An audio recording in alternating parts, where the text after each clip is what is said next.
Hi friends, welcome to Gallant IAS. In this government scheme series, today we are going to discuss the most 5 important points of institutions of eminence scheme.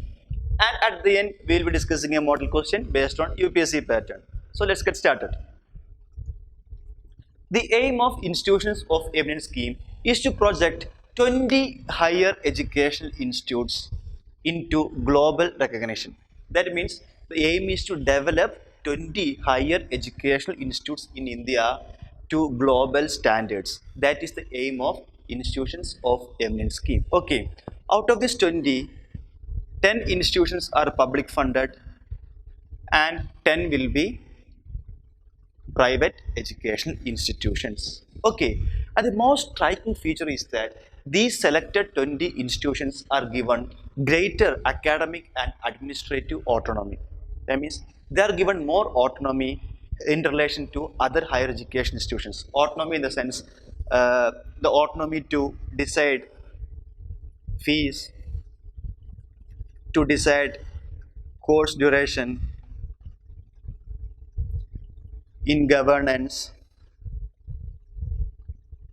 and they are given high flexibility to admit foreign students,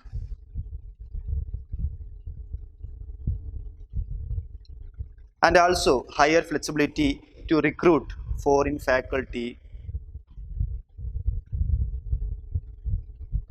So in these many ways, they are given more academic and administrative autonomy with respect to other in relation to other colleges. So these are the striking features of institutions of eminence scheme. So by doing so, they could develop or project themselves to global standards. That's the purpose of these institutions of eminence scheme. Okay, and eligibility. And to get selected under these institutions of eminence scheme, there are a few conditions. One, either the higher that concerned higher education institutions should be currently placed in top 500 in any of the global rankings. Okay, or that concerned institution should be placed in top 50 in National Institutional Ranking Framework, that is in NIRF ranking, right? So the institutions which apply for institutions of eminence scheme should be either placed in top 500 in any of the global rankings or in top 50 in NIRF ranking. Only those colleges can apply under the scheme. Also, greenfield private institutions, right? That is, new institutions who do not have an experience can also apply provided they submit a convincing plan for 15 years. So if they submit a convincing plan for 50 years, these greenfield private institutions can also apply under this scheme, right?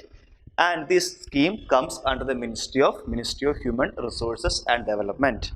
And regarding funding, these 10 selected public funded institutions will be provided rupees of 1000 crore. So only these public funded institutions are eligible for funding from the government, and private institutions are not provided with funding under this scheme. So these are the most important points of institutions of eminence scheme. I repeat, and mostly this institutions of eminence scheme is set up by University Grants Commission, that is UGC, to project 20 higher educational institutions in India to project them into global recognition. That means to reach them to global standards. And these 20 institutions include 10 public funded institutions and 10 private funded institutions, right? And the most striking feature is they are given greater academic and administrative autonomy when comparing to other higher education institutions. That means regulation upon them will be minimum, right? That means minimum, only very minimum regulations are upon these selected institutes, right? That's the most striking feature. Say as someone in deciding course fees or course duration or in administration governance, and also greater flexibility is provided to them in admitting foreign students and also to recruit foreign faculties, right?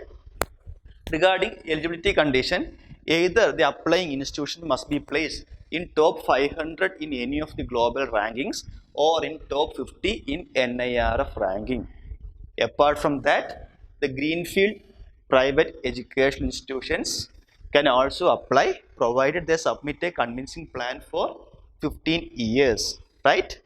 Comes under the Ministry of HRD, and these public funded institutions are eligible for funding of rupees 1000 crore. Okay.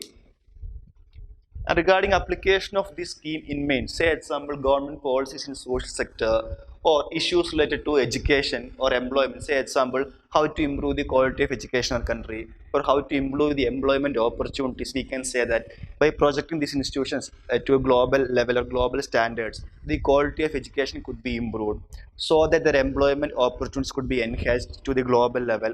Likewise, you can quote the scheme in mains, also in ethics and essay too, right? And that's all about the scheme. And let's move on to a model question.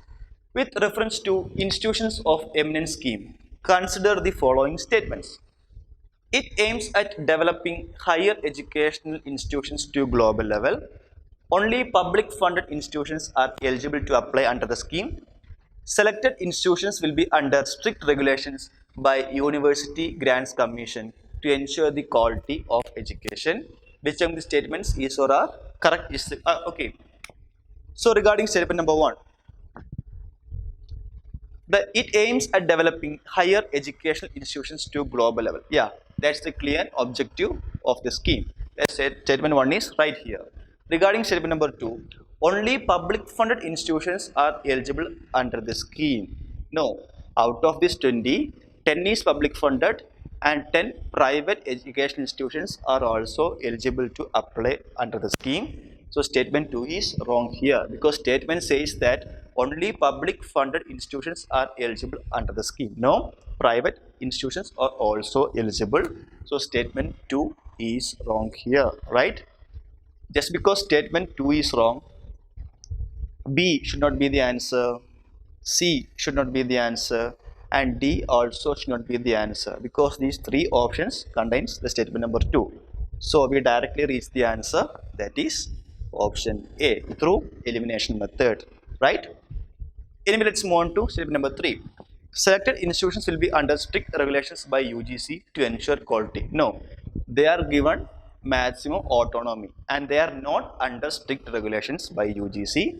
So statement 3 is also wrong here. So the answer is 1 only, that is A is our answer to this question. And that's all about institutions of eminence scheme. We have to know that, right? And if you feel this video useful, please share it to your friends and also subscribe our channel for more quality videos. Thank you for watching. Bye.